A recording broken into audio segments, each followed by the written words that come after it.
ಬಂಧುಗಳೇ, ಈ ದಿವಸ ಕರ್ನಾಟಕ ಸರ್ಕಾರ ಏನಿವತ್ತು ಒಳ ಮೀಸಲಾತಿಯಲ್ಲಿ ಬಲಗೈ ಸಮಾಜಕ್ಕೆ ಅವೈಜ್ಞಾನಿಕವಾದಂಥ ಒಂದು ಅನ್ಯಾಯವನ್ನು ಮಾಡ್ತಾ ಇದೆಯೋ ಅದನ್ನ ವಿರುದ್ಧ ನಾಗಮೋಹನ್ ದಾಸ್ ವರದಿಯನ್ನ ತಿರಸ್ಕಾರ ಮಾಡಬೇಕು ಅಂತ ಹೇಳ್ತಾ ಇವತ್ತು ಜ್ಞಾನಪ್ರಕಾಶ್ ಸ್ವಾಮೀಜಿಯವರ ನೇತೃತ್ವದಲ್ಲಿ ಫ್ರೀಡಂ ಪಾರ್ಕ್ ಬೆಂಗಳೂರಿನಲ್ಲಿ ಬೃಹತ್ ಸಮಾವೇಶವನ್ನು ಹಮ್ಮಿಕೊಂಡಿದ್ದು ನಮ್ಮ ಬಲಗೈ ಸಮಾಜದ ಎಲ್ಲ ಕರ್ನಾಟಕ ರಾಜ್ಯದಂತಹ ಇರ್ತಕ್ಕಂಥ ಎಲ್ಲ ಬಲಗೈ ಸಮಾಜದ ಮುಖಂಡರುಗಳು ಕಾರ್ಯಕರ್ತರು ಆ ಸಭೆಗೆ ಆಗಮಿಸಿ ಆ ಸಭೆಯನ್ನು ಯಶಸ್ವಿಗೊಳಿಸಬೇಕು ಮತ್ತು ಸರ್ಕಾರಕ್ಕೆ ಎಚ್ಚರಿಕೆ ಗಂಟೆಯನ್ನು ಕೊಡೋದ್ರ ಮುಖಾಂತರ ನಮ್ಮ ಏನು ಒಂದು ನಮ್ಮ ಒಗ್ಗಟ್ಟನ್ನು ಪ್ರದರ್ಶನ ಮಾಡೋದ್ರ ಮುಖಾಂತರ ಆ ಸಮಾವೇಶಕ್ಕೆ ನಮ್ಮ ಕ್ಯಾಬಿನೆಟ್ ಮುಖಾಂತರ ನಾವು ಕೂಡ ಸಭೆಗೆ ಹೋಗಿ ನಮ್ಮ ಒಂದು ಒಗ್ಗಟ್ಟು ಪ್ರದರ್ಶನ ಕಾಪಾಡೋಕ್ಕೆ ಯಶಸ್ವಿ ಮಾಡಿಕೊಡ್ಬೇಕಂತ ಕ್ಯಾಬಿನೆಟ್ ತಾಲೂಕಿನ ಎಲ್ಲ ಜನಗಳ ನಮ್ಮ ಬಲಗೈ ಸಮಾಜಕ್ಕೆ ಕೋರ್ಕೋತಾ ಛಲವಾದಿ ಹಾಗೂ ಬಲಗೈ ಜನಾಂಗದ ಎಲ್ಲ ನನ್ನ ಬಂಧುಗಳೇ, ಏನಿವತ್ತು ಕರ್ನಾಟಕ ಸರ್ಕಾರದ ವತಿಯಿಂದ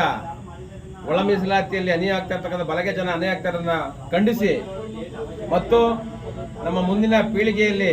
ನಮ್ಮ ಜನಾಂಗಕ್ಕೆ ಅನ್ಯಾಯ ಆಗ್ತಿರೋದನ್ನ ಖಂಡಿಸಿ ಇದೇ 25ನೇ ತಾರೀಕು ಫ್ರೀಡಂ ಪಾರ್ಕ್ನಲ್ಲಿ ನಮ್ಮ ಜ್ಞಾನಪ್ರಕಾಶ್ ಸ್ವಾಮೀಜಿಯವರ ಅಧ್ಯಕ್ಷತೆಯಲ್ಲಿ ಹಾಗೂ ನಮ್ಮ ಎಲ್ಲ ಹಿರಿಯ ಮುಖಂಡರಾದ ಜೊತೆಗೂಡಿ ಇವತ್ತಿನ ಆ ಒಂದು ಯಶಸ್ವಿ ಕಾರ್ಯಕ್ರಮ ಹೋಗ್ತಾ ಇದ್ದೀವಿ. ನಾವೆಲ್ಲರೂ ಕೂಡ ತಾಲೂಕಿಂದ ಆ ಒಂದು ಸಮಾವೇಶಕ್ಕೆ ಹೋಗ್ತಾ ಇರೋದ್ರಿಂದ ನಾವು ಕೂಡ ಹೋಗ್ತಾ ಇದ್ದೀವಿ.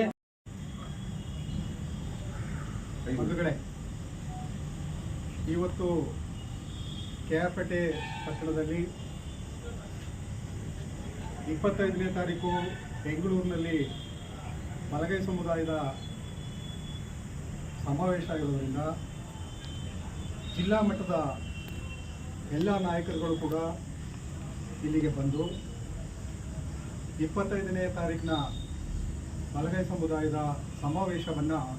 ಯಶಸ್ವಿಗೊಳಿಸ್ತಕ್ಕಂತಹ ದಿಶೆಯಲ್ಲಿ ತಾಲೂಕಿನ ಎಲ್ಲ ನಾಯಕರಿಗೂ ಕೂಡ ಆ ಕಾರ್ಯಕ್ರಮದ ಬಗ್ಗೆ ಮನವರಿಕೆ ಮಾಡಿಕೊಟ್ಟು ಹೆಚ್ಚಿನ ಸಂಖ್ಯೆಯಲ್ಲಿ ಎಲ್ಲರೂ ಕೂಡ ಬಂದು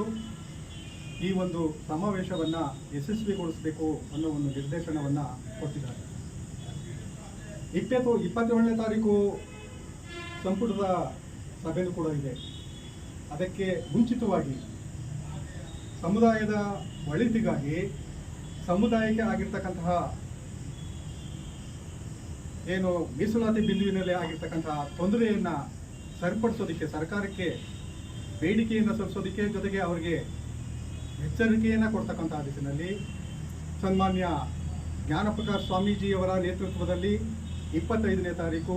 ಫ್ರೀಡಂ ಪಾರ್ಕ್ನಲ್ಲಿ ಒಂದು ಬೃಹತ್ತಾದಂತಹ ಸಮಾವೇಶ ಆಯೋಜನೆ ಆಗ್ತಾ ಇದೆ.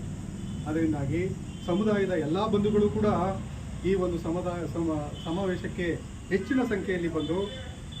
ನಮ್ಮ ಸಮುದಾಯದ ಮುಂದಿನ ತಲೆಮಾರಿನ ಜನರಿಗೆ, ಮುಂದಿನ ತಲೆಮಾರಿನ ಮಕ್ಕಳಿಗೆ ಸರ್ಕಾರಿ ಉದ್ಯೋಗ ಮತ್ತು ವಿದ್ಯಾಭ್ಯಾಸದಲ್ಲಿ ಆಗ್ತಕ್ಕಂತಹ ಲೋಪದೋಷಗಳನ್ನು ಸರಿಪಡಿಸ್ತಕ್ಕಂತಹ ದಿಶೆಯಲ್ಲಿ ಒಂದು ಬೃಹತ್ತಾದಂತಹ ಹೋರಾಟದ ಜೊತೆಗೆ ಎಚ್ಚರಿಕೆಯನ್ನು ಕೂಡ ಕೊಡಬೇಕಾದಂತಹ ಅನಿವಾರ್ಯತೆ ಈಗ ನಮ್ಮ ಮುಂದೆ ಇರೋದ್ರಿಂದ ಎಲ್ಲರೂ ಕೂಡ ಬರಬೇಕು ಅಂತೇಳಿ ಜಿಲ್ಲಾ ಮಟ್ಟದ ನಾಯಕರುಗಳು ಬಂದು ಇಲ್ಲಿ ಎಲ್ರಿಗೂ ಕೂಡ ಆ ವಿಷಯವನ್ನು ತಿಳಿಸಿ ಹೋಗಿದ್ದಾರೆ. ಅದರಿಂದಾಗಿ ನಮ್ಮ ತಾಲೂಕಿನ ಎಲ್ಲ ಈ ಸಮುದಾಯದ ಬಂಧುಗಳು 25ನೇ ತಾರೀಕು ನಡೀತಕ್ಕಂತಹ ಈ ಸಮಾವೇಶಕ್ಕೆ ಹೆಚ್ಚಿನ ಸಂಖ್ಯೆಯಲ್ಲಿ ಹೋಗೋದ್ರ ಮುಖಾಂತರ ಅದನ್ನು ಯಶಸ್ವಿಗೊಳಿಸಬೇಕು ಅಂತೇಳಿ ಮನವಿ ಮಾಡಿಕೊಡ್ತಾ ನಾವೆಲ್ಲರೂ ಕೂಡ ಕೆಲಸ ಮಾಡೋದಕ್ಕೆ ಬದ್ಧರಾಗಿದ್ದೀವಿ ಅನ್ನೋದನ್ನು ಕೂಡ ಈ ಮೂಲಕ ಹೇಳ್ತಾ ನನ್ನ ಮಾತನ್ನು